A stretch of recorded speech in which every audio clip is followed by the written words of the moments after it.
इश्तियाक साहब शो शहबाज शरीफ कहते हैं कि अगर फुल कोर्ट का फैसला हो तो कौम कबूल कर लेगी। इनडायरेक्टली वो ये कह रहे हैं कि हम ये फैसला कबूल नहीं करेंगे। और जो हर्जा सराई, जो ज़बान इस्तेमाल कर रहे हैं जजेस के हवाले से, एक तसादम किसी सूरत हाल बन गई है।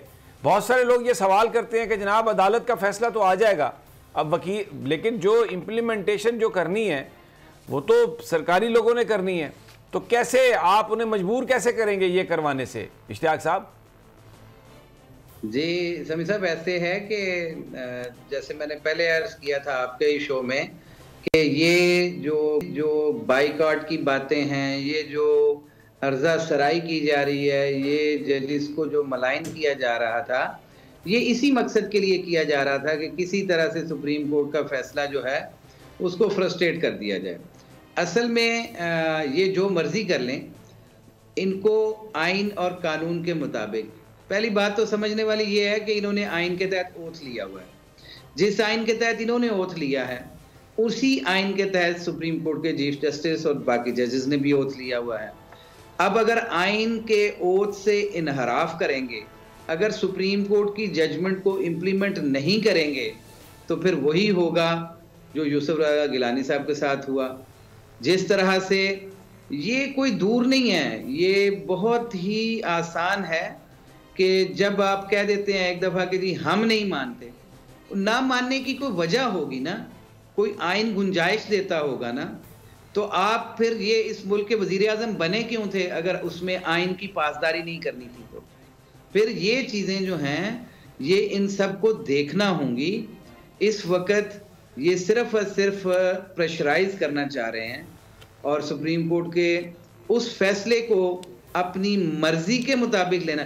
कभी ऐसा भी हुआ कि मैं इस जज को नहीं सुनाना चाहता, मैं इस जज को अपना केस सुनाना चाहता हूँ? ये आज जो आर्गूमेंट्स किए गए थे, ये आर्गूमेंट्स एक अटर्नी जनरल साहब ने किए, इरफान कादर साहब ने किए, हमारे लिए सारे मोहतरम हैं। लेकिन ये जो आज सवाल थे, आईनी सवालात थे सुप्रीम कोर्ट ने दिए, जो 2 दिन पहले जुम्मे वाले दिन हेयरिंग के दौरान कहा गया था, उसके बाद उन सवालात का जवाब देना था, ना कि ये ख्वाहिश करनी थी कि ये कोई 6 जजेस सुन लें, ये कोई 9 जजेस सुन लें, ये 15 जजेस सुन लें। भाई एक 3 मेंबर बेंच का भी फैसला उतनी ही अहमियत रखता है जितना एक 5 मेंबर जज। बिल्कुल इश्तियाक साहब आपकी बात सही है, आपकी बात, आप आइन और कानून की बात कर रहे हैं।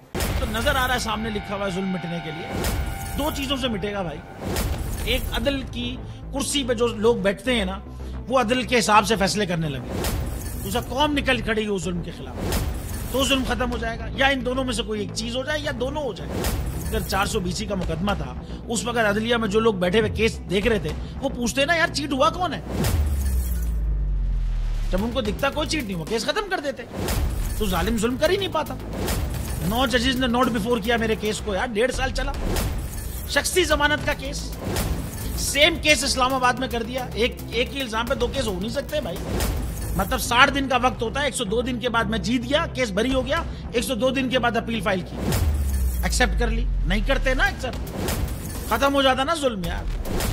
भरी अदालत में मुझे बरी कर दिया, फिर पता नहीं क्या हुआ, 2.5 घंटे बाद का नोट बिफोर, मैं नहीं सुनता ये केस। खड़े रहते अपने फैसले पे, मिट जाता जुल्म। अल्लाह ताला ने बिठाया इस कुर्सी, इन कुर्सियों पे इनको यार, ये अल्लाह ताला की तरफ से फैसले करने हैं। तो या तो ये फैसले आएंगे, जुल्म मिट जाएगा, या कौम खड़ी हो जाएगी जुल्म के खिलाफ।